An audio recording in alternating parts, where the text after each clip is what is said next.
வாங்க சார். ம்.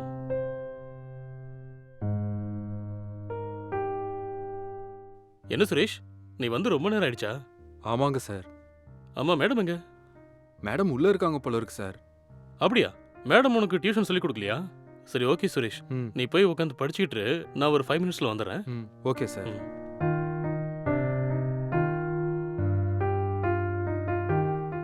தீபா,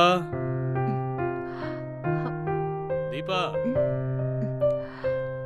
என்ன பண்ற? கதவு தர. நீங்களா? என்னடி உள்ள என்ன பண்ணிட்டு இருக்க? கதவு திறக்கிறதுக்கு இவ்வளவு நேரமா? டயர்டா இருந்ததுங்க, தூங்கிட்டேன்.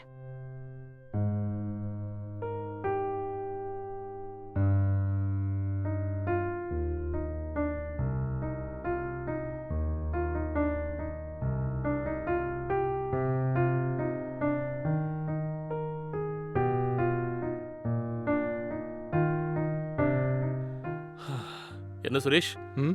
சப்ஜெக்ட்லாம் படிச்சிட்டியா? முடிச்சிட்டேன் சார். கொடு. ம். எது வரைக்கும் படிச்சிருக்க சொல்லு.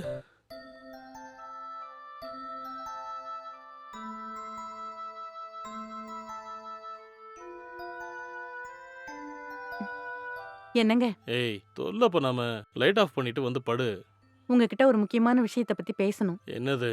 நம்ம வீட்டுக்கு டியூஷன் படிக்க ஒரு பையன் வரான்ல, ம். அவன் நடவடிக்கை எதுவுமே சரியில்லைங்க. அவன் நம்ம வீட்டுக்கு வர்றது கூட எனக்கு சுத்தமா பிடிக்கலங்க. அப்படியா? ம். ஏன் உனக்கு அவனை பிடிக்கல? ம். அவன் என்கிட்ட நடந்துக்கிற விதமும், அவன் என்கிட்ட பேசுற பேச்சும் எனக்கு சுத்தமா பிடிக்கலங்க. ம். அவனை நம்ம வீட்டுக்கு வர வேணாம்னு சொல்லுங்க. ஏய், நீ ஆளை பார்த்து தப்பா இடப்படாத. ஆ? அவன் ரொம்ப நல்ல பையன்மா. நான் ஏற்கனவே உங்ககிட்ட சொல்லியிருக்கேன். அவங்க அப்பாவால எனக்கு சில விஷயங்கள் நடக்க வேண்டியிருக்கு.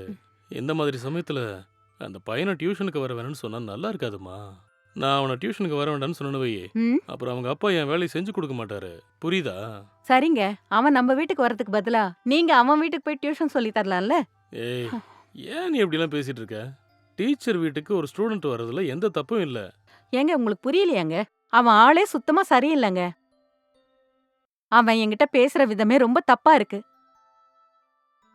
எதுக்கு தொல்லை? அவன் வீட்டுக்கே போய் டியூஷன் சொல்லி கொடுங்களேன். நீ சொல்ற மாதிரிலாம் நான் பண்ண முடியாது. அவங்க வீட்டுக்கு நான் எப்படி போய் டியூஷன் சொல்லி கொடுக்கறது? ம். கொஞ்ச நாள் வெயிட் பண்ணு. நமக்கு ட்ரான்ஸ்ஃபர் கிடைச்சதும் நாம இங்கிருந்து போயிட போறோம். அதுக்கப்புறம் இந்த பிரச்சனையே இருக்காதுல்ல.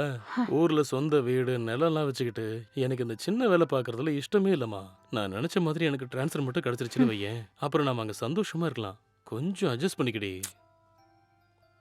ஐயோ கடவுளே, உங்களுக்கு எப்படி சொல்லி புரிய வைக்கிறதுனே எனக்கு தெரியலங்க. ஏய், சும்மா தேவையில்லாதெல்லாம் யோசிச்சு நீயும் டென்ஷன் ஆகி என்னையும் டென்ஷன் ஆக்காத. லைட் ஆஃப் பண்ணிட்டு வந்து படு. ஆ, சரிங்க. ம்.